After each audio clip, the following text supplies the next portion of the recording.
comenzó muy temprano en la mañana, mis queridos amigos, y fue terrible, terrible hasta en la noche. Estaban todavía sectores sin electricidad. Quisiera preguntarle a ustedes si hay en este momento algún sector que pertenezca a ese super apagón nacional que hubo ayer en Venezuela. El CIFAR aseguró que el mercado farmacéutico de Venezuela creció más del 50% en enero, un crecimiento exagerado, exacerbado. Yo creo que hay ciudades que ya están llegando al límite de la cantidad de farmacias que tienen. Por ejemplo, las farmacias que están en la zona norte de Maracaibo pareciera que ya están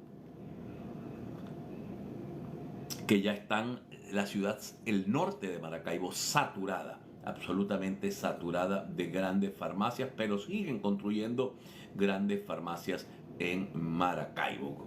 Militares destruyen 8 minas ilegales y detienen a 28 personas en Amazonas. La Fuerza Armada Nacional también destruyó 5 campamentos en el sur del país. Cerraron preventivamente la Catedral de Mérida tras desprenderse un adorno de sus columnas. Parece algún movimiento telúrico que ha venido afectando la Catedral de Mérida o algunos movimientos telúricos. Mérida es una ciudad de permanentes movimientos telúricos, los Andes venezolanos.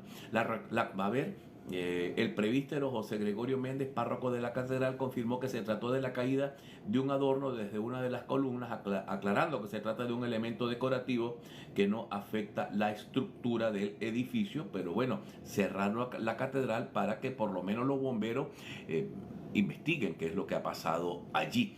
Migrante venezolano rumbo a Estados Unidos. México es el monstruo que nos maltrata. Es una cosa asombrosa, mis queridos amigos, cómo la policía mexicana se comporta con odio, con rechazo. Sé que para ellos es un problema permanente, pero en Estados Unidos hay más de 12 millones de mexicanos.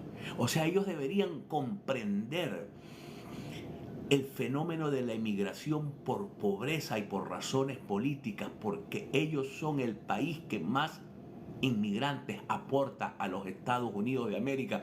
Por razones económicas y de violencia, es el primer país que aporta emigrantes o inmigrantes a los Estados Unidos de América. Pero el maltrato que le dan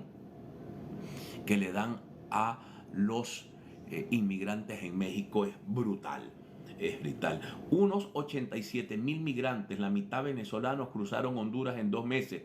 El 48% de los migrantes que han ingresado al país centroamericano en los 2 primeros meses son venezolanos. Los venezolanos se siguen yendo y se seguirán yendo mientras la situación continúe.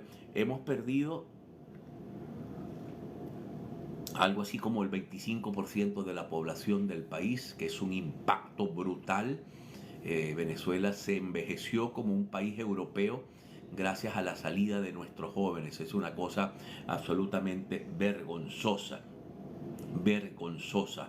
Hemos perdido tanta gente o más gente que Ucrania, que está en guerra. Ucrania ha perdido aproximadamente 7 millones de personas. Ellos están en guerra. Por cierto, los ataques al Papa ayer de algunos sectores fueron irracionales. Irracionales, en mi opinión. Voy a dar mi opinión al respecto.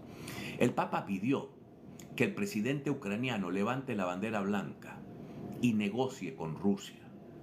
¿Por qué levante la bandera blanca? Porque Ucrania se está quedando sin población, porque se han ido 7 millones de personas. Se está quedando sin hombres. Los hombres, unos huyeron del país y otros están muriendo en el campo de batalla.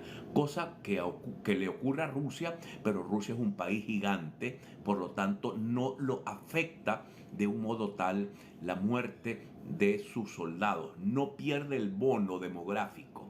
Ucrania se está quedando sin ciudades, se está creando sin instalaciones de ninguna naturaleza. Entonces ya esa es una guerra perdida, pero además irresponsablemente creada, artificialmente creada por el deseo de la OTAN de llegar hasta las fronteras rusas. Entonces, vuelvo y repito, cuando Rusia colocó unos misiles atómicos en el terreno soberano de Cuba, Estados Unidos estuvo a punto de desatar la Tercera Guerra Mundial, porque